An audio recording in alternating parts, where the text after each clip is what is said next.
On the same day that Ron Carey announced he was running for general president, Eddie Burke and Rick Blaylock walked into the Pittston coal plant and shut it down. The first sit-down occupation of a coal mine plant in 50 years. Ron traveled down to Camp Solidarity to lend his support to the Pittston strike. The miners won.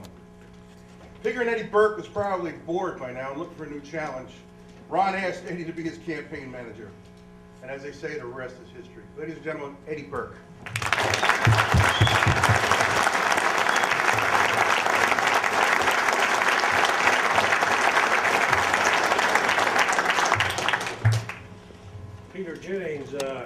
Peter Jennings stole my words, my opening line, because when I think of Ron, I think about that Queen's accent that they always called us Mutt and Jeff, or the City Slicker and the guy from the Sticks, but it's about the members, you know, and I always heard that, and we did that for about 2 years. And, the story goes, I get this phone call in like August, September, and it's Ron Carey, and we talk, and someone had connected with me, and I told him, I said, well, we surely, I wish you well, but we're in a strike situation down here in the southwestern tip of Virginia. That was in September. We got a tentative agreement on New Year's Eve.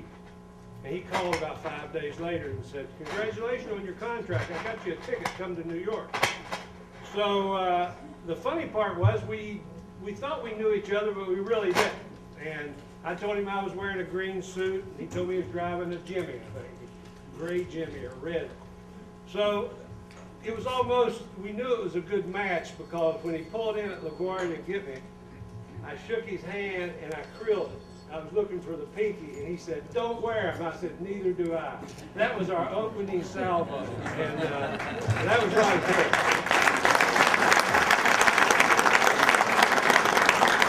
We put together, there's just so many memories in this room, it's just hard to stay focused. But everywhere as we went. But the first 5 months, it was me and Ron. I'm sorry, family, I had to put up with it. And it was interesting. But every weekend, every Thursday night, come back on Sunday, and we were building an organization and tapping into organizations. But then we came, the person's not here that everybody's asked about, and I saw Tim dressed up, and there was an eeriness of a look-alike, was our buddy Rick Blaylock.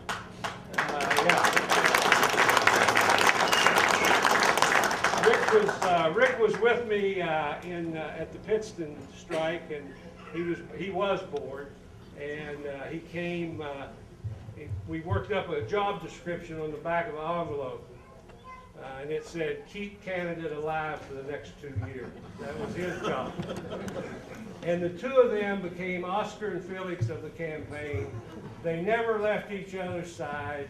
And they took my old 1983 Dodge and just about ran it into the ground with 274,000 miles on it. But that being said, there's so many events that happened.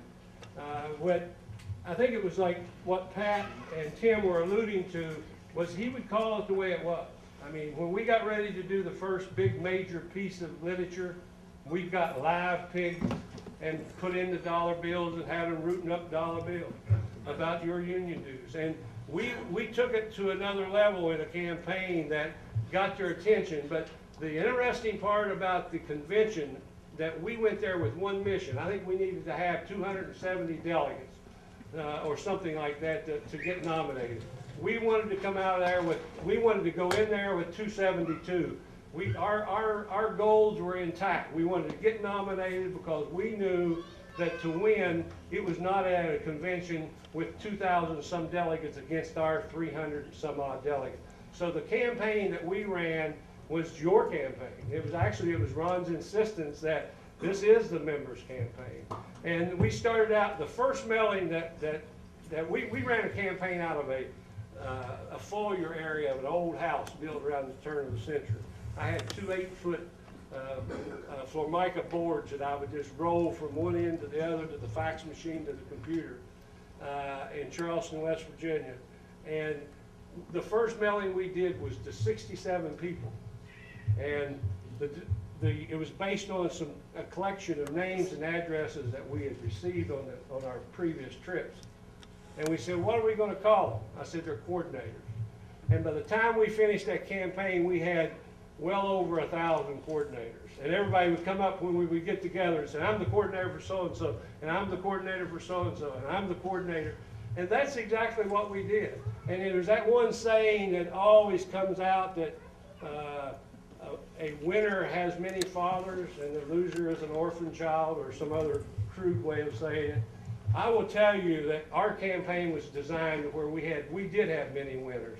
And every part of the country that we went, it was Ron. And when your opponents are throwing, I guess, backhanded compliments your way, I think it was Jack Cox, who was running on the Shea slate, said, we're out here fighting over who's going to ride on the private jet, and Ron Carey is running around changing clothes in the back of a car in a parking lot before he goes to another speaking engagement. That's the type of campaign that we all ran, and people in this room and across the country. And guess what?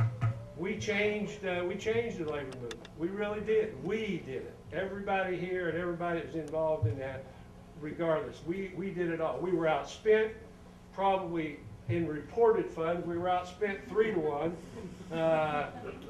You know, and they were going to all their conferences, and we were out, you know, hustling money. We had that $99 rule. Do you remember that? If you didn't give more than $99, you know, we wouldn't have to report your name. Sort of like, we'll take care of it. Give us your $99.